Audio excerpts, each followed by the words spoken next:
আমার বিছানার পাশে আকাশ নিবিড় ঘুমায় আছে। আকাশ নিবিড়ের হাত আমার শরীরের ওপর। তখন আমি বডি ঝাঁকা দিয়ে উঠে যাই। ওই রাতেই ও জোর করে আমাকে ধর্ষণ করে। ও আমাকে ধর্ষণ করে সেই ভিডিওটা মানে একটা ভিডিও করে রাখে। সেই ভিডিও জিম্মি করে ওর বাসায় আমাকে বেশ কয়েকবার নেয়। এইভাবে করে 10 থেকে 15 দিন ও আমাকে ওর বাসায় নেয়।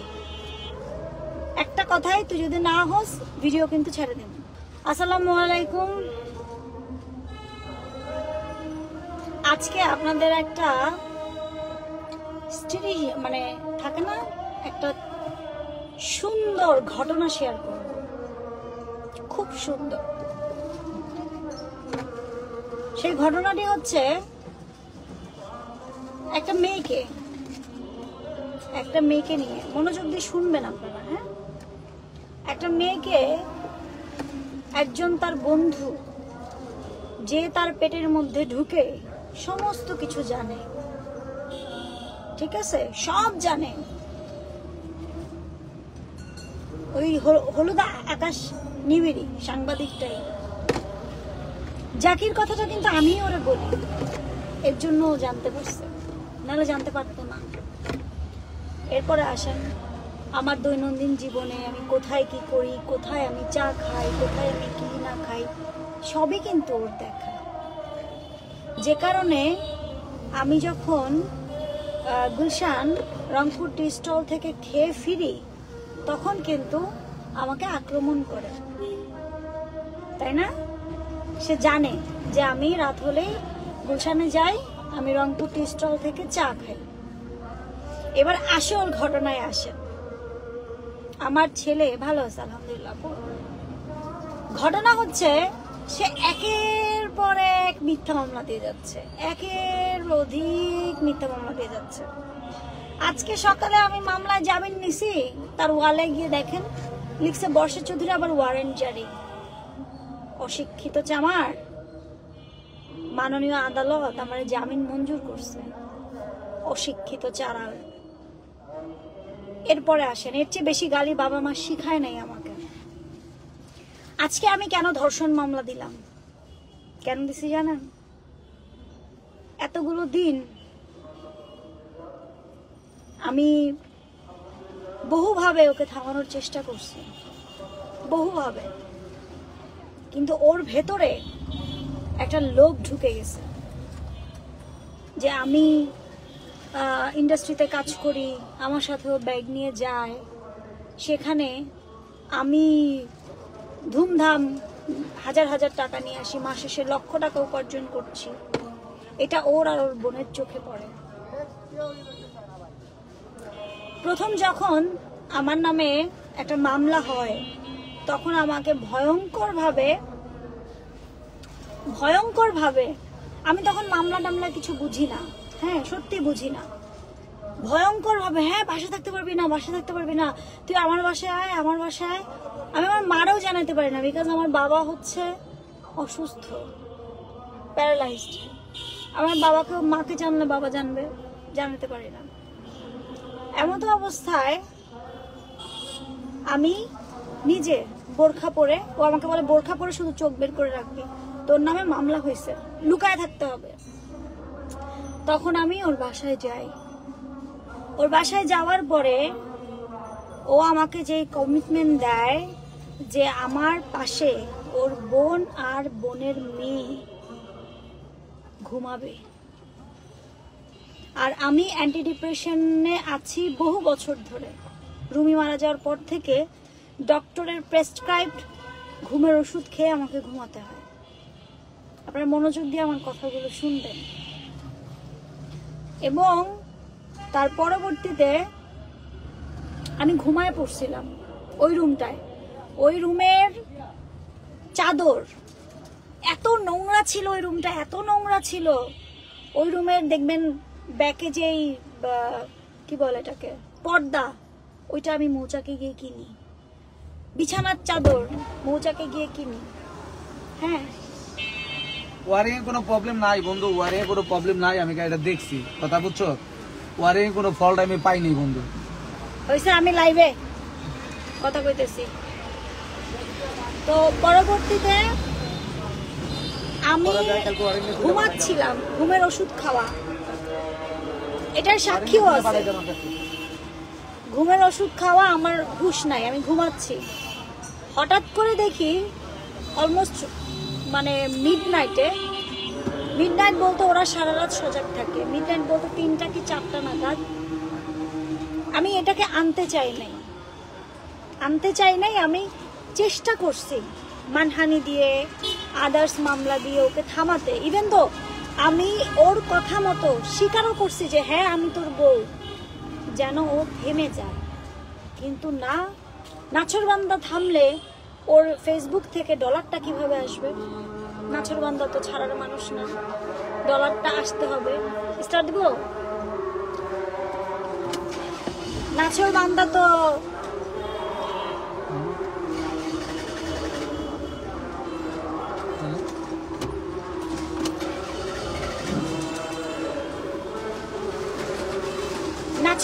তো ছাড়াছাড়ি নাই কোনো।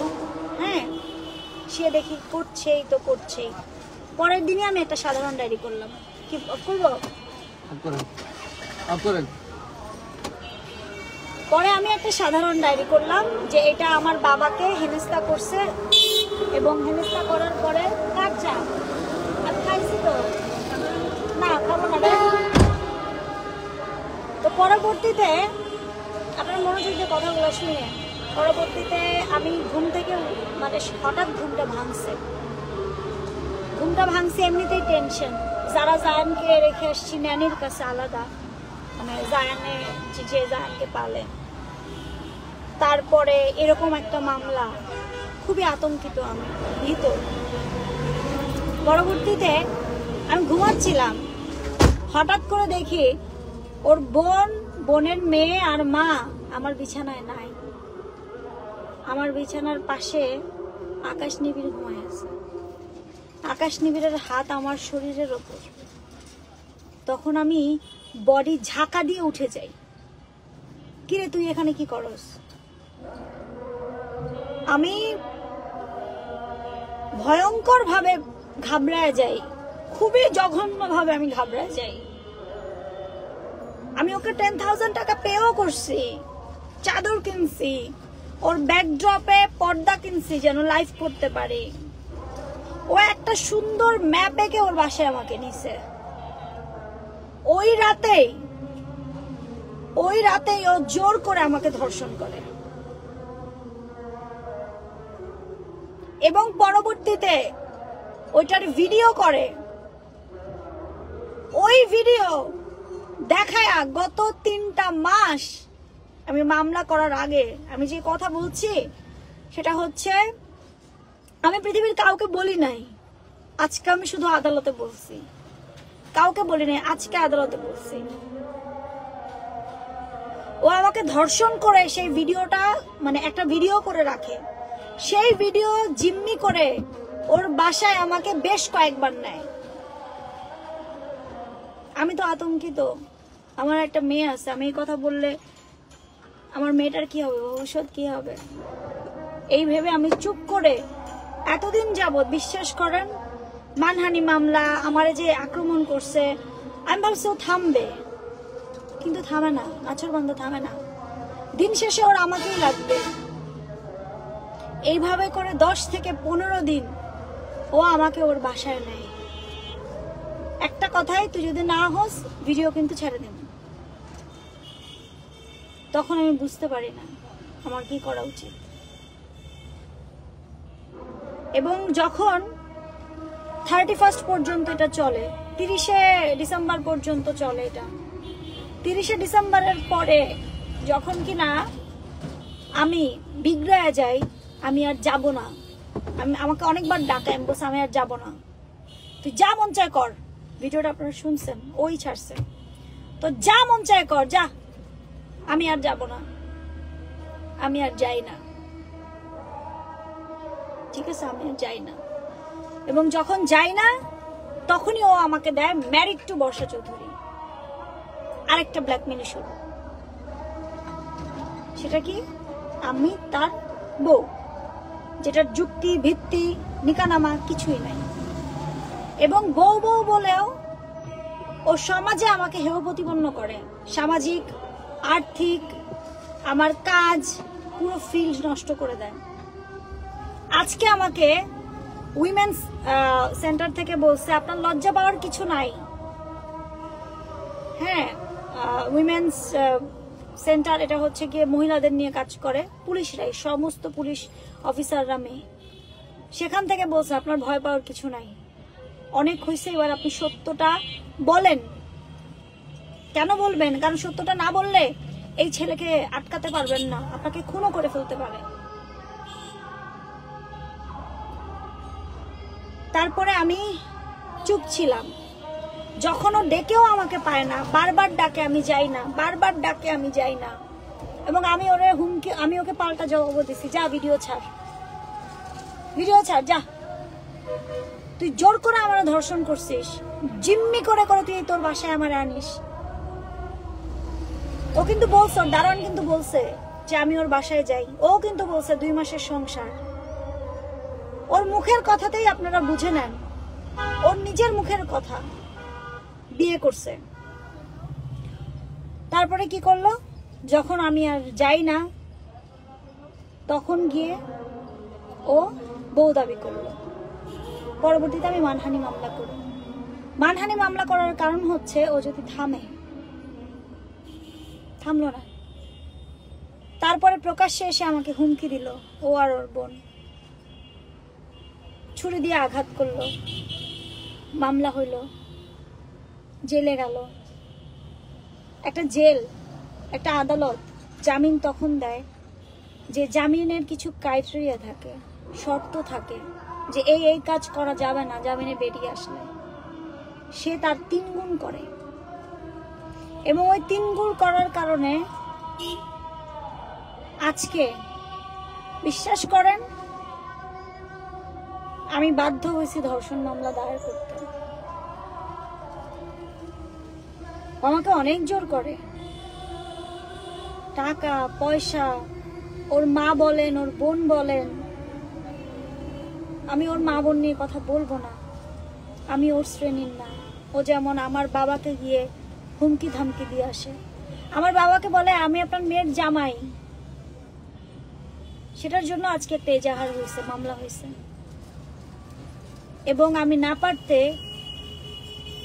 উইমেন সেন্টার থেকে তারা আমাকে সহযোগিতা করে, র‍্যাব 10 সবাই আমাকে প্রমাণগুলো দেখে এবং কোর্টের আদেশ সব দেখে ওরা ধর্ষণ মামলাটা নেয়। এবং এটা এফআইআর হয়ে গেছে, এটা অলরেডি অ্যারেস্ট ওয়ারেন্ট হয়ে গেছে। এটা অলরেডি অ্যারেস্ট ওয়ারেন্ট হয়ে গেছে। আপনারা বলেন, একটা ছেলে ও কি মানুষ না অমানুষ, যে একটা বাবার সমতুল্য। মামলার কাগজ, আজকের মামলা, হ্যাঁ। তো আপনারা দেখেন একটা মানুষ কতটা হিংস্র হইলে, আমাকে তো জিম্মি করছেই, তার সাথে আমার অসুস্থ বাবাকে গিয়ে বলছে। সাক্ষীদের ভিডিও এনে আমি রাখছি, কোর্টে জমা দিছি, আজকেই জমা দিছি। সেখানে দেখেন সে এমন ভাবে করে আমার বাবাকে বলছে আমি আপনার মেয়ের জামাই। আমার বাবা তো ব্রেন স্ট্রোকের পেশেন্ট, এগুলো নিতে পারবে না। সে এইভাবে করে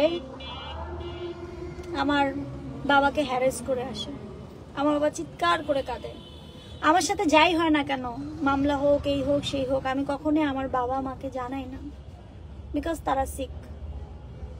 আমার বাবাকে হেনস্থা করার কারণে আজকে একটা মামলা হয়েছে। এবং মাই টিভির সাংবাদিক হিসেবে দাবি করে ওখানে গেছে, আমার বাসায় গেছে। সেটাও আমার মা স্পিচ দিয়ে দিছে, অসুস্থ তো স্পিচ দিয়ে দিছে।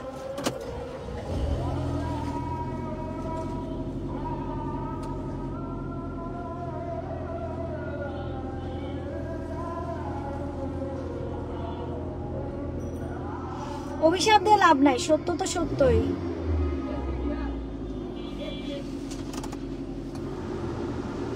সত্য তো সত্যই। তো আমাকে যে 3টা মাস জিম্মি করলো, মোস্ট প্রবাবলি 28 ডিসেম্বর লাস্ট আমি ওর বাসায় গেছিলাম। ও ভিডিও ছেড়ে দিবে এই হুমকি দিয়ে দিয়ে আমাকে জিম্মি করলো।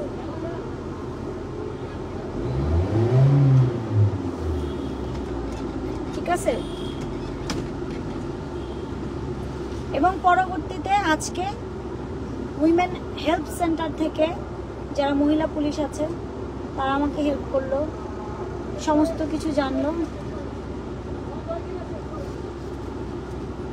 হ্যাঁ, তারা আমাকে সার্বিক সহযোগিতা করছে এবং সবকিছু মিলায়া আলহামদুলিল্লাহ। কারণ আইন দেখবে প্রমাণ।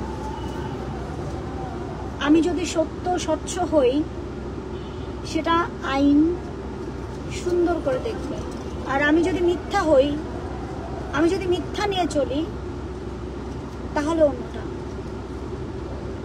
মিথ্যা মামলা কখনো টিকে না। তার যে মামলাগুলো, আজকে সকালে আমি জামিন নিয়ে আসছি, অথচ সে পোস্ট করছে দেখেন যে আমার নামে ওয়ারেন্ট জারি হইল। জানেই না যে কলেক্টে কলম ভাঙে, সে তো জানেই না। আমি লয়ার স্টুডেন্ট না, কিন্তু আমি প্রত্যেকটা মামলার আগে প্রত্যেকটা কত ধারার সেগুলো পড়ে আমি যাই। আমার পেছনে কেউ নাই আল্লাহ ছাড়া, কেউ নাই। আমার আপনার মানে কোনো ধরনের পারমিশন ছাড়া যদি কেউ ফিজিক্যালি অ্যাবিউজ করে, ফিজিক্যালি সেক্স করে উইদাউট পারমিশন, সেটাকেই ধর্ষণ বলা হয়। ও একদিন দুদিন না, টানা 2 মাস। ও নিজে কিন্তু ভিডিওতে বলছে, প্রমাণ আছে, যে 2 মাস সংসার করে গেছে। আমি সংসার করে যাই নাই, আমাকে জিম্মি করে নিছে। ওই ভিডিওটা ওর কাছে আছে। ও আমি দেখি নাই, ও সব সময় ভিডিওটার কথা বলতো। 1 হচ্ছে নারী বিপাশু, আর 2 হচ্ছে আমার টাকা। এই 2টাই ছিল ওর টার্গেট। যখন মুন্না খান আসলো তখন চ্যাপ্টার ঘুরে গেল। আমার তো সম্মান যা যাওয়ার গেছে, এই সম্মান তো আমি আর ফিরে পাবো না। আপনারা বলেন, আমি কয়বার লাইভে আসছি, কয়জনকে নিয়ে আসছি? আমি চাইলে এখন অনেককে লাইভে নিয়ে এসে কথা বলতে পারি, অনেককে। আমি তো আনিনি। প্রতিদিন রাত হলে তারা গ্রুপে লাইভ করে, 55,000 ফলোয়ার্স। যা ভাই, এবার জেলে বসে 55,000 ফলোয়ার্স নিয়ে বসে থাক। এটা ধর্ষণ মামলা। যা জেলে গিয়ে বসে থাক। আমার আবার কিসের লজ্জা? সব তো শেষ, ধ্বংস। লজ্জা পাওয়া লাভ নাই, তাই না? এই কথাটা আমি কাউকে বলতে পারি নাই, কাউকে পারি নাই। আজকে যখন আমি উইমেন হেলথ সেন্টারে যাই, তখন আমি আমার সমস্ত বিষয়টা বলি এবং তারা আমাকে বলে আপনি আগান, আমরা আছি। যা, ধর্ষণ মামলা।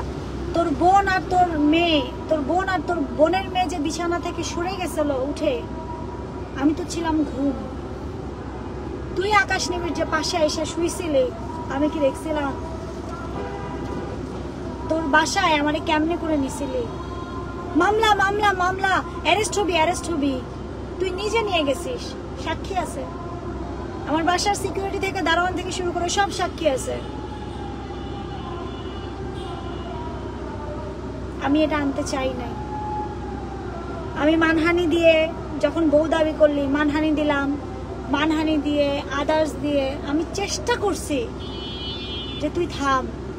শেষে বলছিস বউ স্বীকার কর, তাইলে থাইমা যাব, কোনো কিছু করব না। বউ স্বীকারও করলাম ডেঞ্জার সাইন দিয়ে, সেখানেও মিথ্যা। এখন যা, আদালতে প্রমাণ কর আমি তোর বউ। যা, নিকানামা দেখা আদালতে। তোর পেছনে যারা শাল্টিং দিতেছে না, সবগুলোর নাম দিয়ে দিছি। তোর বোনের নামও আছে। তোর বোন এবং মা একসাথে আমাকে আস্তে করে ঘুম থেকে কিভাবে আমার বেড থেকে উঠে গেল? কিভাবে? তুই তো তোর বাপের সাথে ঘুমানোর কথা ছিল তোর। কিভাবে তোর বোন আর তোর মা উঠে গিয়ে আমার বিছানায়, আমার মানে যে বিছানাতে আমি থাকছি, 10,000 টাকা পেমেন্ট দিছি, সেই বিছানায় এসে তোর মা বোন কেন সরলো? তাহলে প্রি প্ল্যান? তুই তো বলতেছিস তোর বাচ্চা আমার পেটে, এটা সেটা, 2 মাস থাকছে, ছাপড়ি বউ। তুই তো কইতেছস। কই বউ? বউ প্রমাণ দে, প্রমাণ দে বউ। তুই ব্ল্যাকমেল করে যাবি আর আমি বসে থাকবো? তুই অন্যান্য টপিকস আনিস কেন? অন্য টপিকস বাদ দে।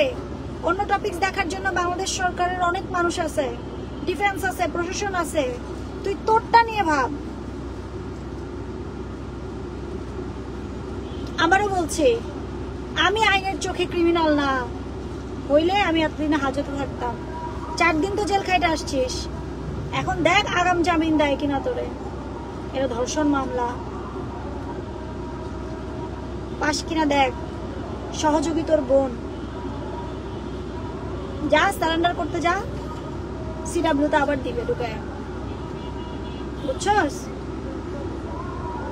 মুন্না আমার ফ্রেন্ড ছিল, মুন্না আমার ফ্রেন্ড থাকবে মৃত্যুর আগ পর্যন্ত। রাগের বশে ফ্রেন্ডে অনেক কথাই বলা যায়, রাগ শেষ শেষ। মুন্নার সাথে যদি কিছু হয়েও থাকে সেটা আমার সম্মতিতে, তোর মতো জোরপূর্বক না। এটাকে জোরপূর্বক, এটাকেই বলে ধর্ষণ। আমি আদালতে প্রমাণ করে ছাড়বো। আর তুই যদি নিকানামা দেখাইতে না পারিস তাহলে তো তুই কট, কারণ তোর প্রত্যেকটা ভিডিওতে বউ বউ বউ বউ বউ। বাংলাদেশের প্রথম ক্রিমিনাল পরিমণি, দ্বিতীয় বর্ষা চৌধুরী, মনে আছে? নোট করে রাখিস, ঠিক আছে?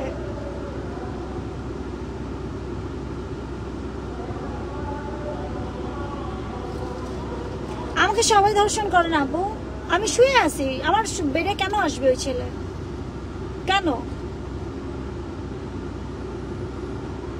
আমি তো ছাড়বো না। আমার ক্যারিয়ার শেষ, আমার সামাজিকতা শেষ, আমার অবস্থান শেষ, আমি এগুলো নিয়ে কোনো বদার নাই। কিন্তু আমার বাবাকে গিয়ে যখন হিট করছে, এখন আমি বদার করছি। এখন আমি চিন্তিত আমার সন্তান, আমার বাচ্চা এবং তারই সাথে আমার বাবাকে নিয়ে। কেন একজন ধর্ষকের লজ্জা না করলে একটা ধর্ষিতা মেয়ের কেন লজ্জা করবে? ওই পোলা যে আমার ভিডিও করে আমার জিম্মি করে যে 2টা মাস রাখছে, আমি ধর্ষণ হইছে, আমি কেন অপরাধী হব? আমার বলতে কেন লজ্জা লাগবে? যদি ও ও ও ধর্ষক হয়ে ও দুনিয়ায় ঘুরে বেড়াবে, আবার বউ বউ বউ বউ করতেছে। কোথায় বিয়ে করছে ও? কোথায় বিয়ে করছে ও? পাইছেন 4 মাসে? এখনো পাইছেন আপনারা নিকানামা? আপনাদের মাথায় বুদ্ধি নাই? আপনারা বুঝেন না ওর ভাইরাল হওয়া?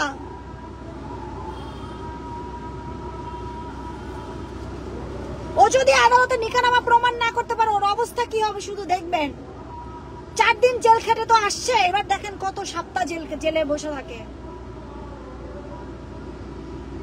আমি চুপ ছিলাম চক্ষু লজ্জার ভয়ে এবং নিজের মান সম্মানের ভয়ে। ভাবছিলাম মানহানি, তারপরে মারছে যে, এগুলা দিয়ে ওরা থামানো যাবে। এ তো নাছোড়বান্দা, থামবে না। এবং আমি আজকে কোর্টে যাওয়ার আগে আমি বাংলাদেশের ডিফেন্সের মানে উচ্চতর কর্মকর্তা যারা আছে সবার সাথে বুঝে তারপরে গিয়ে আমি ধর্ষণ মামলা করছি।